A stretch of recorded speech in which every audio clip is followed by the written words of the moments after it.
Hi అండి, అందరూ ఎలా ఉన్నారు? శ్రీలక్ష్మిస్ కుకింగ్ అండ్ బ్లాగ్స్ ఛానల్కి స్వాగతం. ఇవాళ బంగాళదుంప బీట్రూట్తో బోండా చేశానండి.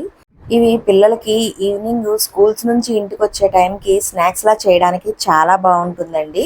సింపుల్గానే ఉంటాయి, ఇంగ్రీడియంట్స్ కూడా ఎక్కువ ఏం పట్టవు, టైం కూడా ఎక్కువసేపు పట్టదండి. ఒకసారి కావాల్సిన ఐటమ్స్ ఏంటో చూద్దాం.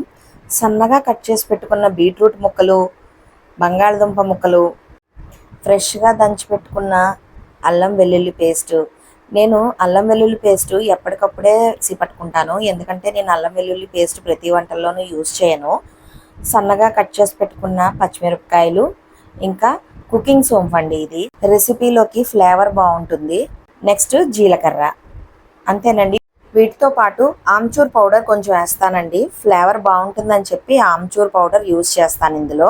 ఇప్పుడు ఒక 2 కప్పులు శనగపిండి తీసుకొని, కొంచెం పసుపు, రుచికి సరిపడా ఉప్పు వేసుకొని, కొంచెం వాము కూడా వేసుకొని, ఇవన్నీ బాగా కలిసేటట్టు కలుపుకొని, అప్పుడు కొంచెం కొంచెంగా నీళ్లు పోసుకొని, పిండిని బజ్జీల పిండిలా మెత్తగా వచ్చే వరకు, మధ్యలో ఉండలేమీ లేకుండా చూసుకుంటూ బజ్జీల పిండిలాగా ఈ కన్సిస్టెన్సీ వచ్చే వరకు కొంచెం మరి పల్చగా కలపకూడదు.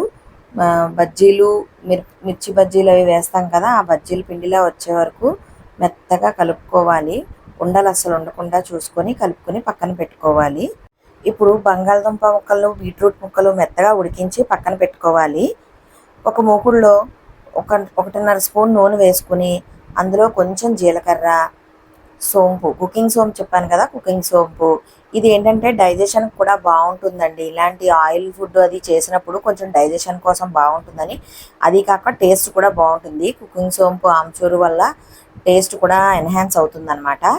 వేసుకొని అందులోనే సన్నగా కట్ చేసి పెట్టుకున్న పచ్చిమిరపకాయ ముక్కలు వేసుకుని, 1 స్పూన్ అల్లం వెల్లుల్లి పేస్టు వేసి బాగా కలుపుకోవాలి. అల్లం వెల్లుల్లి పేస్టు పచ్చివాసన పోయే వరకు కలుపుకుని, ఇప్పుడు ఉడికించి పెట్టుకున్న బంగాళదుంప ముక్కలు, బీట్రూట్ ముక్కలు వేసి చక్కగా కలుపుకోవాలండి. ఈ కలుపుకున్న వాటిలోనే కొంచెం పసుపు, కొంచెం ఉప్పు, రుచికి సరిపడా ఉప్పు వేసుకొని మెత్తగా కలుపుకోవాలి. బీట్రూట్ ముక్కలు చిన్నగా కట్ చేయడం వల్ల ఏంటంటే ఈజీగా ఉడుకుతాయి. బంగాళదుంప బీట్రూట్ కలిపి ఉడికించేసినా కూడా కుక్కర్లో ఈజీగానే ఉడికిపోతాయి.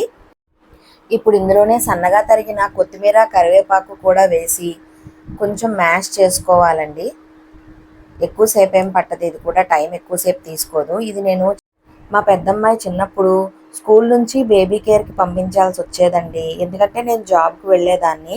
జాబ్కి వెళ్ళాల్సిన అవసరం ఉన్న పేరెంట్స్ ఎవరైనా సరే, అమ్మలకి కొంచెం పెద్ద టాస్క్ అండి ఇది. పిల్లలకి ఇష్టమైనట్టుగా ఫుడ్ తయారు చేసి పెడుతూ ఉంటేనే వాళ్ళు మనం లేకపోయినా కూడా పెట్టిన బాక్సులు వదిలేయకుండా తింటారు.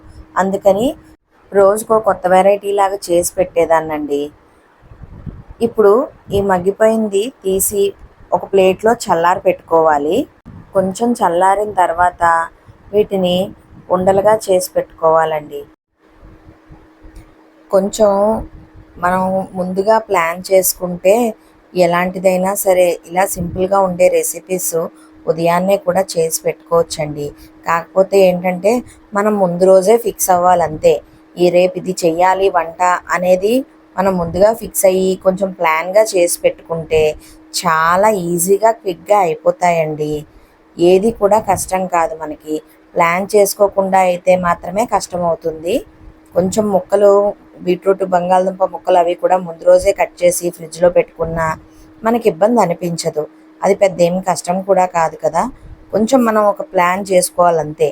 ఇప్పుడు ఉండలు చేసి పెట్టుకున్న తర్వాత కొంచెం మూకుడులో నూనె వేసుకొని, వేయించడానికంటే డీప్ ఫ్రైకి సరిపడా నూనె పోసుకొని, ఇందాక కలిపి పెట్టుకున్న శనగపిండిలో ఈ ఉండల్ని ముంచి ఇలా బోండాలుగా వేసుకోవాలి.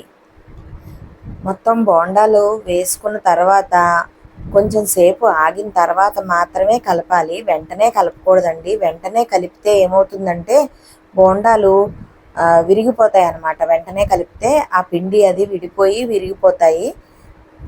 నిదానంగా కలుపుకుని దోరగా వేగిన తర్వాత తీసి పక్కన పెట్టుకోవడమే. ఎంతో ఈజీగా యమ్మీగా ఉండే బంగాళదుంప బీట్రూట్ బోండాలు రెడీ అయిపోతాయండి. నేను ఇక్కడ నువ్వుల నూనె యూజ్ చేశాను కాబట్టి కొంచెం నురగ నురగలా అనిపించింది. నార్మల్ ఆయిల్ కూడా యూజ్ చేసుకోవచ్చు, కానీ ఎక్కువ నేను వంటకి గానుగ నూనె వాడతానండి. వంటకైనా ఇంట్లోకైనా దేనికైనా సరే నేను గానుగ నూనె వాడతాను. చూడండి, యమ్మీగా టేస్టీగా ఉండే బోండాలు రెడీ అయిపోయాయి. పిల్లలకి ఈవినింగ్ స్నాక్స్ లాగే కాదండి, పెద్దవాళ్ళం కూడా వర్షం పడుతున్నప్పుడు ఏమైనా వేడిగా తినాలి అనిపిస్తుంది కదా, అలాంటప్పుడు కూడా డిఫరెంట్గా ఇలాంటి రెసిపీస్ని ట్రై చేస్తే చాలా యమ్మీగా ఉంటుందండి. ఒకసారి ట్రై చేసి నాతో షేర్ చేయండి. Thank you.